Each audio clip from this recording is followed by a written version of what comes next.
Dan satu yang perlu kita fahami dengan baik bahawa kebutuhan kita terhadap orang miskin itu lebih besar daripada kebutuhan orang miskin terhadap kita orang kaya. Jadi selama ini orang kaya jangan sampai salah kaprah, jangan sampai salah faham bahawa mengira orang miskin butuh kepadanya. Tidak. Kita lebih butuh orang miskin daripada miskin butuh kepada kita. Miskin itu butuh kita hanya butuh bantuan harta. Tapi kita butuh pada orang miskin agar jalan menuju surga.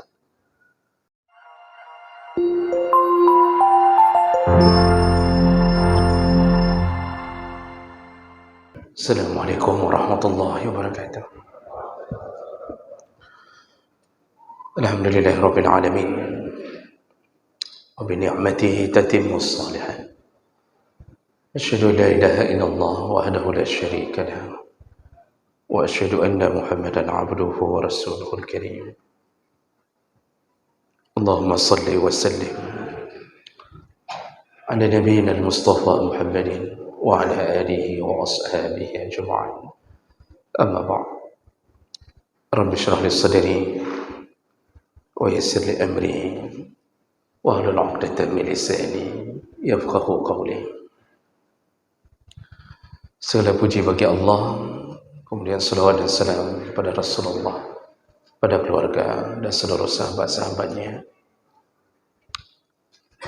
Ya Allah, muliakan insyaAllah Bapak-bapak dan ibu-ibu jamaah salat maghrib dan Aisyah. Kita masih membahas tentang fadilah beriman pada hari kiamat atau pada hari akhir. Di pertemuan yang lalu kita sudah bahas di antara keutamaan orang yang beriman kepada Allah, kepada hari akhir atau hari kiamat, maka orang tersebut akan mempersiapkan bekal. Jadi dengan imannya bahwa kiamat itu akan datang, dia akan melakukan persiapan-persiapan. Dan kita sudah bacakan ayat dan hadis tentang bagaimana orang-orang yang dipuji oleh Nabi adalah orang-orang yang paling banyak mempersiapkan bekal. Karena Allah pun mengatakan watazawwadu fa inna khairaz zad at-taqwa. Sebaik-baik bekal adalah ketakwaan. Baik, kita sambung fadilah berikutnya, yaitu ketika kita beriman kepada hari kiamat atau hari akhir, yaitu orang-orang yang mengimani adanya hari akhir, maka hidupnya akan lebih tenang dan lebih sabar. Dia akan mendapatkan kemuliaan itu.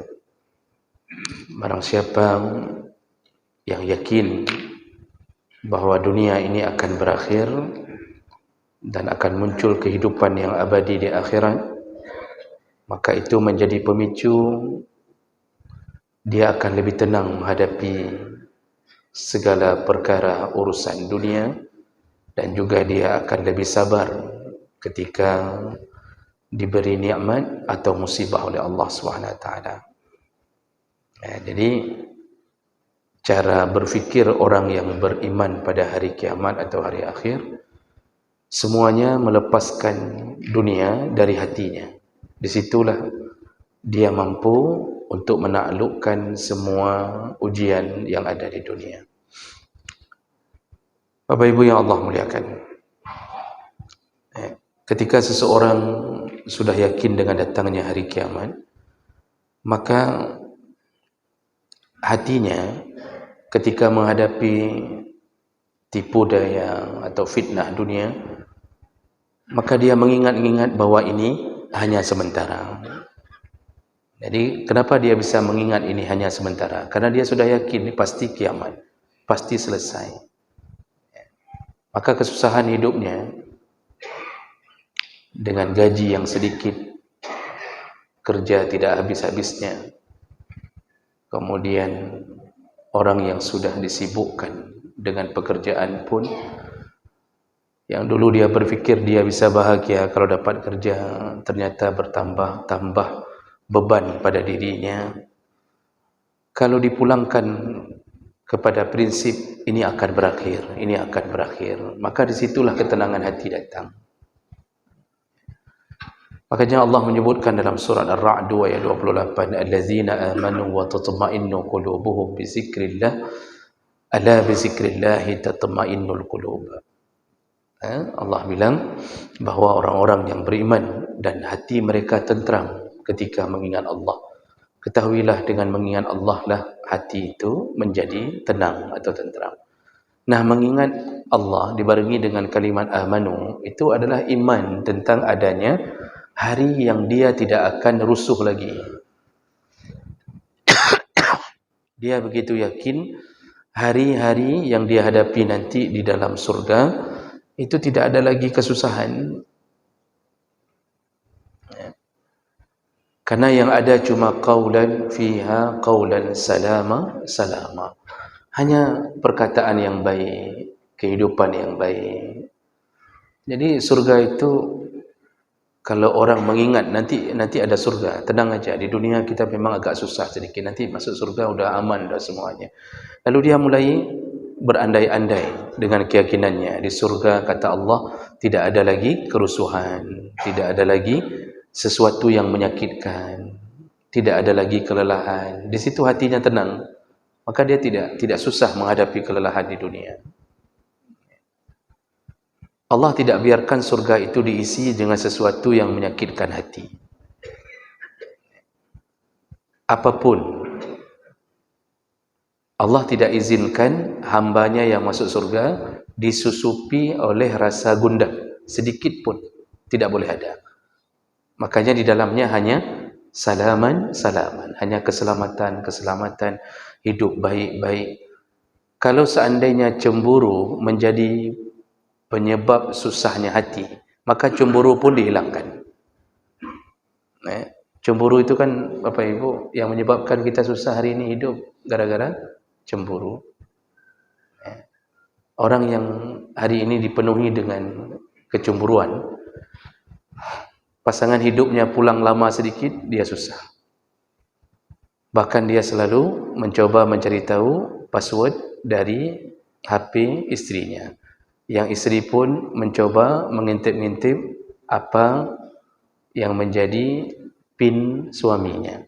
Jadi kerjanya cuma ngintip-ngintip password dengan PIN saja. Itu saja menyusahkan. Tunggu suami tidur, lalu tarik HP sedikit-sedikit dari bawah bantal, lalu dicoba beberapa kode, kan? Dia tidak tahu bahawa suaminya sudah ganti password barusan. Menyusahkan hati. Dia curiga. Ini ada isi apa dalam HP. Itu kan menyusahkan hati. Istri bisa susah di saat suaminya di Medan tidak pulang-pulang. Katanya 1 hari, ternyata udah seminggu. Susah. Dan ini tidak boleh ada. Tidak boleh ada. Makanya surga itu begitu tenang. Karena pikiran itulah membuat kita mampu menghadapi dunia dengan ketenangan. Hati tenang. Ketika cuaca begitu panas, orang-orang yang berfikir nanti kalau sudah masuk surga, itu kan keyakinan, iman pada hari akhir. Kalau sudah masuk surga, pasti tidak begini lagi. Maka di situ, rasa panas itu membuat dia lebih bersabar, lebih tenang. Dia pasti berfikir, hanya di dunia. Mudah-mudahan kita tidak mendapatkannya lagi di akhirat. Makanya berapa derajat Celcius pun tidak mengganggu jalannya menuju ke masjid-masjid Allah. Dalam hadis riwayat Muslim disebutkan ketika seseorang menghadapi cuaca yang begitu teriknya, panasnya, maka Nabi mengatakan hendaklah seseorang berdoa, yaitu Allahumma ajirni minan nar. Hadis riwayat Muslim. Allahumma ajirni minan nar salasan. Berdoalah 3 kali. Ya Allah, hindarkan aku dari api neraka. Jadi begitu kalimat terdengar dari mulut kita, berharap semoga panas hari ini tidak terulang kedua kali kita dapat panas di neraka. Maka disuruh ucapkan Allahumma ajirni minan nar 3 kali. Ketika ucapan itu keluar dengan keyakinan bahawa kita tidak akan masuk neraka, ternyata dalam hadis itu disebutkan yang menjawab doa itu adalah neraka. Neraka lalu berkata, fayaqulun nar. Apa kata neraka ketika mendengar seorang hamba berdoa untuk menghindar darinya? Lalu neraka berdoa kepada Allah, Allahumma ajirhu minan nar, Allahumma ajirhu minan nar. Ya Allah, lindungilah, hindarikanlah orang ini dari api neraka. Neraka menjawab doa kita, Pak. Ini hadis sahih. Makanya kalau sedang jalan, Pak, cuaca subhanallah, ucapkan 3 kali Allahumma ajirni minan nar. Kalau neraka yang berdoa, itu pasti makbul. Kalau kita berdoa belum tentu makbul.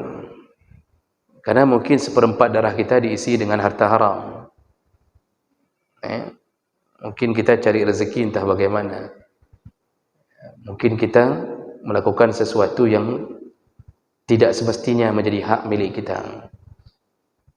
Tapi kalau neraka berdoa, pasti makbul. Neraka enggak pernah makan haram. Neraka hanya makan orang yang makan haram.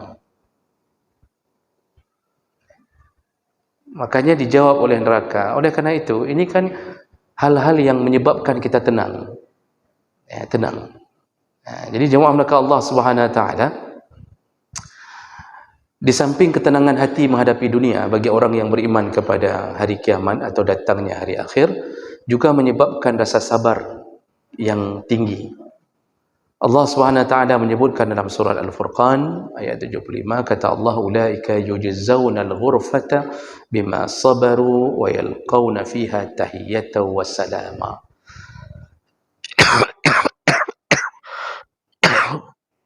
Kata Allah,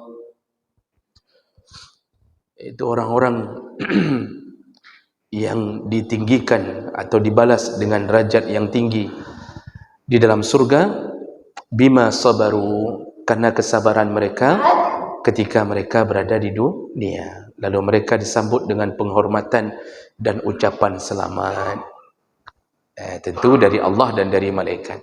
Jadi Allah mengatakan penghuni surga, salah satu penghuni surga yang paling banyak itu adalah orang-orang yang sabar di atas dunia menghadapi segala apa yang Allah beri.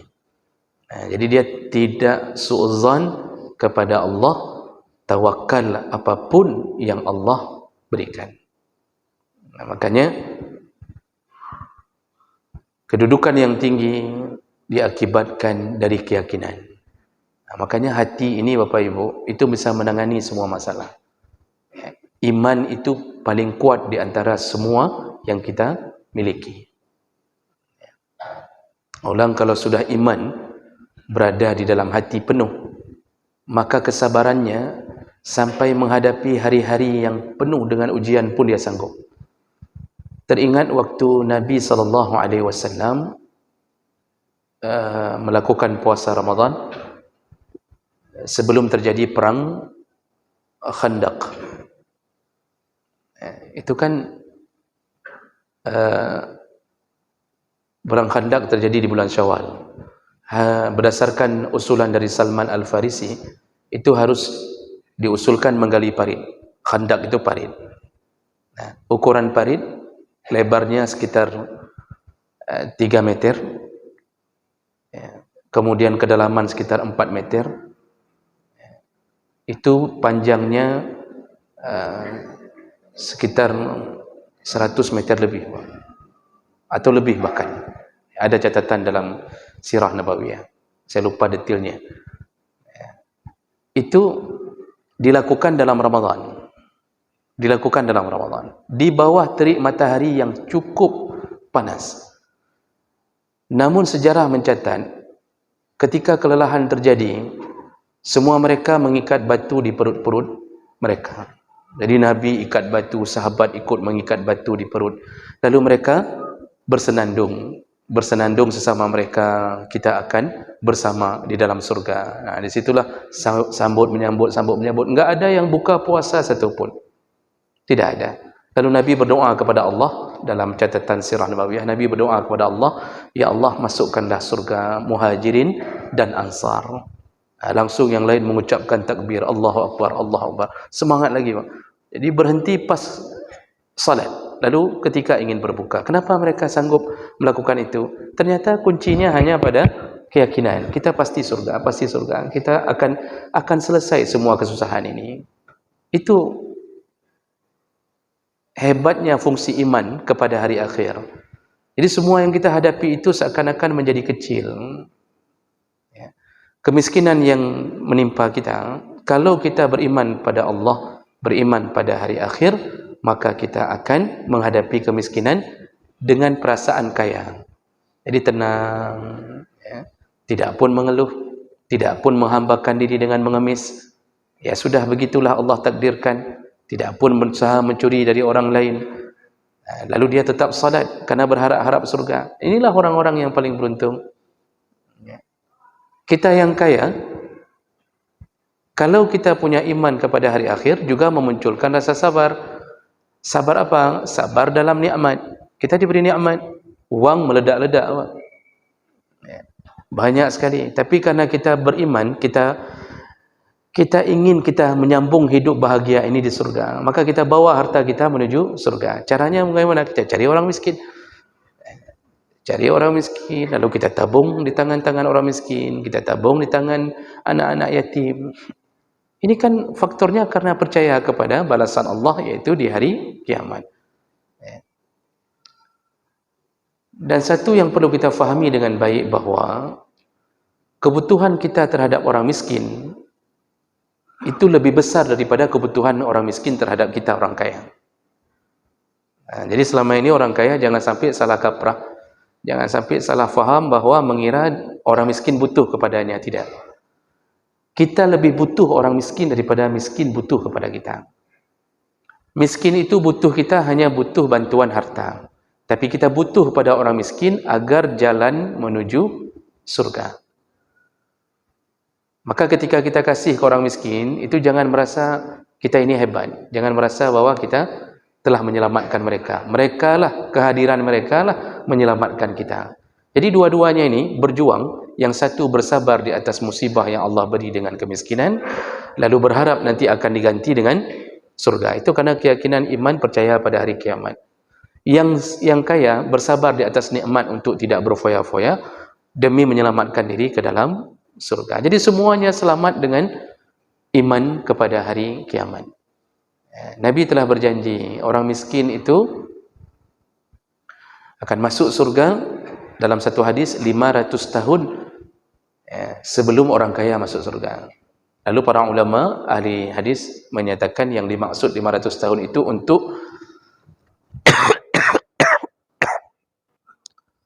untuk golongan muhajirin yang miskin. Orang miskin dari golongan muhajirin itu 500 tahun sebelum orang kaya masuk surga, mereka sudah berfoya-foya dalam surga. Jadi kenapa begitu dimuliakan? Orang muhajirin itu rela meninggalkan tanah airnya, tidak bawa harta kecuali apa yang mungkin dibawa saja. Dia tinggalkan ternaknya, dia tinggalkan ayah bundanya yang masih kafir, dia tinggalkan keluarga besarnya di tanah Mekah, lalu menjadi orang miskin tiba-tiba di tanah Madinah. Perjuangannya karena hanya berharap surga. Jadi keyakinan mereka surga. Maka kan Nabi mengatakan, faman kanat hijratu ila Allah wa rasulih, barang siapa hijrahnya karena Allah dan Rasul, maka dia akan mendapatkan janji dari Allah dan Rasul. Orang-orang muhajirin ini begitu sampai di Madinah, tidak semua langsung punya harta lagi. Bagaimana orang Ansar mau bantu mereka? Jumlahnya banyak. Jadi apa yang mereka lakukan? Mereka mendirikan kemah di sekitaran Masjid Nabi. Jadi sekitaran Masjid Nabi itu didirikan kemah-kemah. Dan mereka disebut dengan Ahlus Sufah. Miskin-miskin sekali, Pak. Itu muhajirin. Mereka lah yang disanjung-sanjung oleh Allah dan Nabi mendapatkan kenikmatan 500 tahun sebelum orang kaya masuk surga. Walaupun orang kaya itu saleh.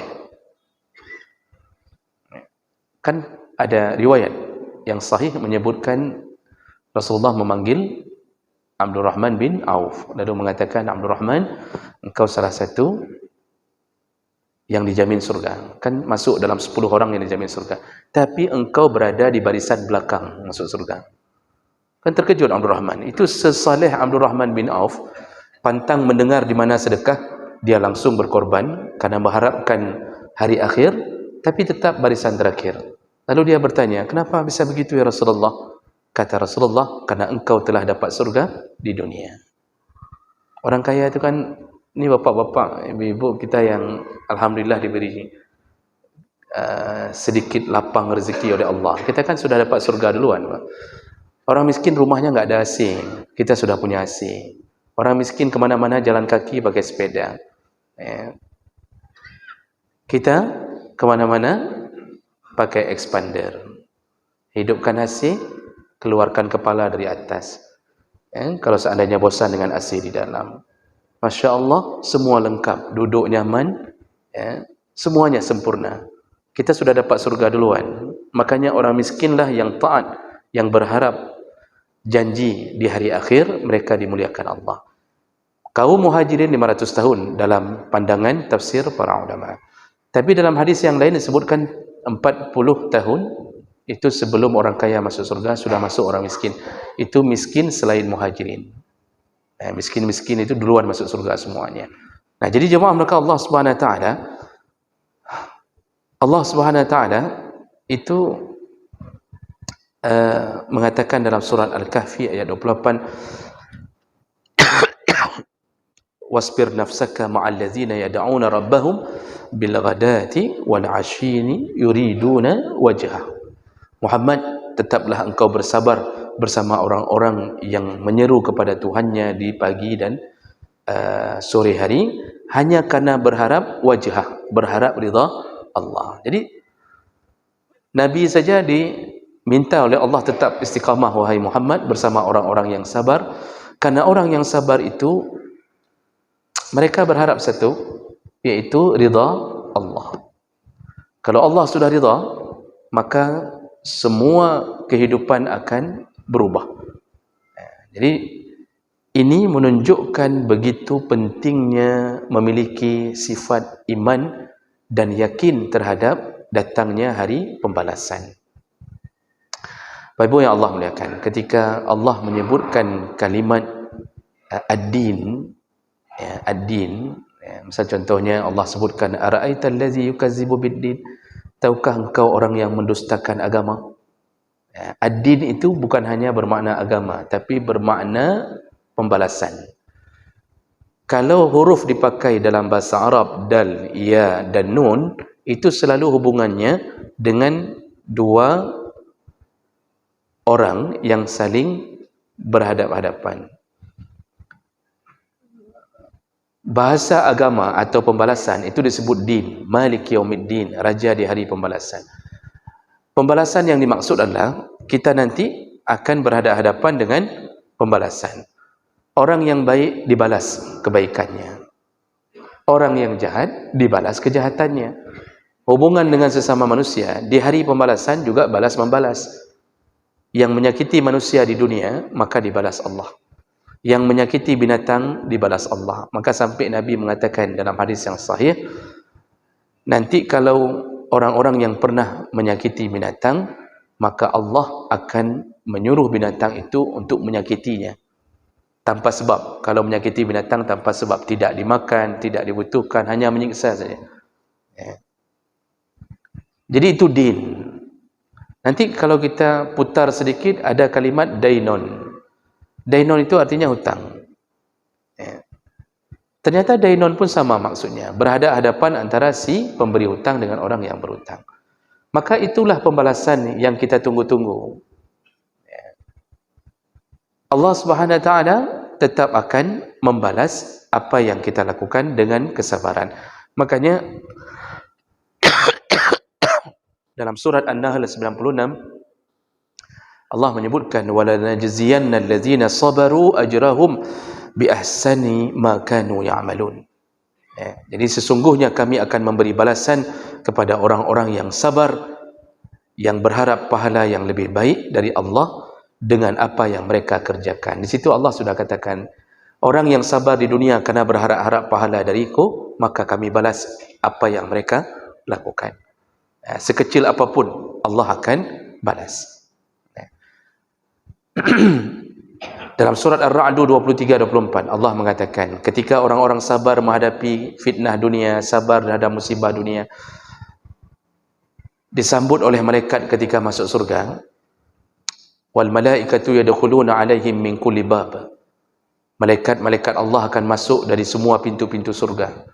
Lalu kemudian mereka berkata, salamun alaikum bima sabartum. Selamat, kata malaikat, selamat. Dan itulah hasil kesabaranmu di dunia. Malaikat aja menyebut, selamat, kalian telah melewati ujian di dunia dengan kesabaran.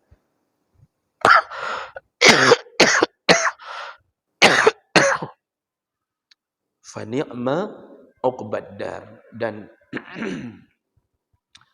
itulah sebaik-baiknya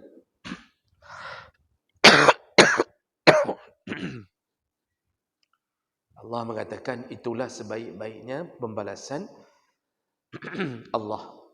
Artinya kesudahan yang diberi Allah itulah sebaik-baiknya. Akibat apa? Bima sabartum. Jadi diselipkan kalimat bima sabartum. Bapak Ibu yang Allah muliakan, Rasulullah sallallahu alaihi wasallam dalam hadis riwayat Muslim itu sampai memberitahu kepada kita, kita ini hidup kita ini ajaib, kata Nabi. Rasulullah mengatakan, ajaban li amril mu'min, sungguh ajaib, sungguh mengagumkan, menakjubkan kehidupan seorang mukmin. Bagaimana maksudnya? Inna amrahu kullahu khair, seluruh kehidupannya baik. Seorang mukmin tu seluruh kehidupannya baik. Wa laisa zaka li ahadin illa lil mu'min, dan itu tidak didapatkan kecuali oleh seorang yang mukmin. Bagaimana kebaikan yang dia dapat keseluruhannya? In asabathu sarra syakara. Kalau dia mendapatkan sesuatu kenikmatan, maka dia bersyukur. Jadi kalau kaya, syukur. Kalau diberi badan lengkap, syukur. Itu baik. Diberi mata, dia lihat tempat yang baik, bersyukur. Nah, jadi kaya pun berpahala. Lalu kemudian fakana khairan lahu, dan itu semuanya baik untuknya. Wa in asabathu dharra, kalau diberi Allah dengan musibah atau kemudaratan hidup, sabara, lalu dia bersabar, fakana khairan lahu, sabar itu pun baik untuknya. Kaya baik, miskin baik, sehat baik, sakit pun baik, pintar baik, bodoh pun baik. Untung kita bodoh. Kalau enggak bodoh, kita sudah jadi menteri, Pak. Gara-gara jadi menteri, banyak dosanya. Nipu rakyat, nipu ini, nipu itu. Maka kadang-kadang semuanya disyukuri. Kita ini semuanya baik. Yang cacat baik, yang jalannya, yang kakinya lengkap pun baik, dapat anak laki pun baik, dapat anak perempuan pun baik. Ya. Makanya kebaikan-kebaikan ini sampai sekecil apapun itu dihargai oleh Allah Subhanahu Wa Taala. Yang penting sabar, kuncinya sabar, karena semua wajib dapat. Hanya beda-beda saja tipe musibah yang diberi. Rasulullah sallallahu alaihi wasallam dalam hadis yang lain, hadis riwayat Bukhari Muslim, menyebutkan ma yusibul muslim, apabila ada seorang muslim yang mendapatkan min nasabin, iaitu tertimpa kelelahan, hidupnya lelah, wala wasabin, atau mendapatkan penyakit, wala hammin, atau hidupnya penuh dengan kekhawatiran, susah, gelisah, wala hazanin, kalau ada yang hidupnya selalu dalam keadaan bersedih, jadi selalu sedih, meninggal ini, meninggal itu, kemudian sakit ini, sakit itu.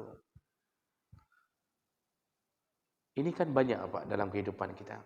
Saudara-saudara kita sudah miskin, terbakar rumahnya, tidak ada satu baju pun yang bisa diselamatkan. Itu saya lihat di grup WA sudah disebarkan, maka tolonglah saudara kita. Itu yang korban terakhir kebakaran itu memang saya dengarkan kabar miskin dan tidak ada apapun, dan punya anak, saya dengar punya anak sekitar 3 orang kalau saya tidak salah. Sekarang nginap di rumah tetangga, tidak sempat menyelamatkan apapun karena ketika terjadi sedang berada di luar rumah. Hanya pakaian di badan. Masya Allah, kita hari ini Pak bisa ganti-ganti pakaian. Maka tolonglah saudara kita. Nabi telah berjanji, barang siapa yang melepaskan kesulitan saudaranya, maka Allah lepaskan kesulitannya di akhirat. Maka sambutlah permintaan-permintaan untuk menolong saudara kita itu. Jadi jemaah maka Allah semuanya yang hidup sedih, lalu Nabi mengatakan wala aza, atau dia mendapatkan gangguan, wala ghammin wa hatta syaukah, semua kegelisahan, bahkan duri yang melukainya,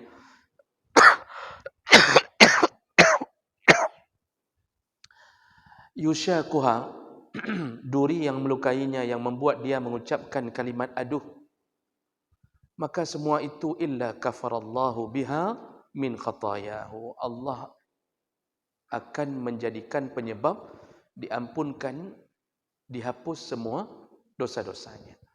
Masya Allah, duri nusuk, duri nusuk, terucap aduh, dosa diampunkan. Artinya dosa-dosa kecil tentunya. Jadi semuanya baik, kejedot pintu baik, ya, masuk ke parit baik, ya, kemudian tiba-tiba kita kecelakaan di jalan baik. Tapi kalau semuanya dipulangkan ke balasan Allah, ya. Makanya jangan pernah merasa bahwa kenapa kita dirugikan. Tidak ada yang rugi dari seorang mukmin kalau dia mukmin. Kenapa disebut mukmin? Karena dia percaya dia akan mengganti kehidupannya di dunia dengan kehidupan yang lebih baik di akhirat. Itulah iman. Iman pada hari akhir. Jemaah melakukan Allah Subhanahu wa taala. Maka kalau apapun yang kita dapatkan, terimalah.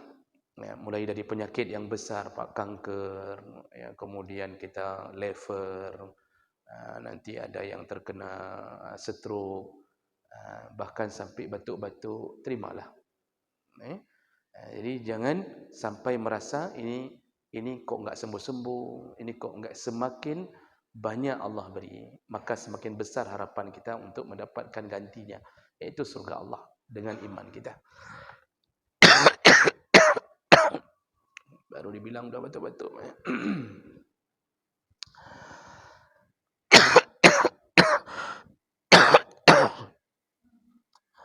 Hadis riwayat Abu Daud.